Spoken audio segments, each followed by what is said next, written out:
ગેરકાયદેસર પેસેન્જરો પર હેરાફેરી કરતા વાહનોને પકડી ડિટેન કરતી રંગપુર પોલીસ।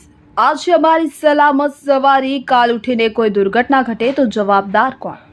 ઇમ્તિયાઝ શેખ, પોલીસ અધિક્ષક, છોટાઉદેપુર જિલ્લાનાઓની સૂચના અને કે.એચ. સૂર્યવંશીના પોલીસ અધિક્ષક, છોટાઉદેપુર ડિવિઝનના માર્ગદર્શન હેઠળ ગેરકાયદેસર પેસેન્જરો પર હેરાફેરી કરતા વાહનોને ડિટેન કરી ટ્રાફિકની અસરકારક કામગીરી કરવા સારું સૂચના આપેલ હોય કે જેના અનુસંધાને V R. Patel, police inspector, Rangpur police સ્ટેશનનાઓના માર્ગદર્શન પ્રમાણે R B. Vasava, police sub inspector, Rangpur police station તથા પોલીસ સ્ટાફના કર્મચારીઓ રંગપુર પોલીસ સ્ટેશનની હદમાં આવેલ ફેરકુવા ચેકપોસ્ટ ખાતે વાહન ચેકિંગની કામગીરીમાં હતા। દરમિયાન મધ્યપ્રદેશ તરફથી તેમજ છોટાઉદેપુર તરફથી ગેરકાયદેસર પેસેન્જરો ભરી આવેલ વાહનોને પકડી પાડી એમવી એક્ટ મુજબ વાહનો ડિટેઇન કરવામાં આવેલ છે।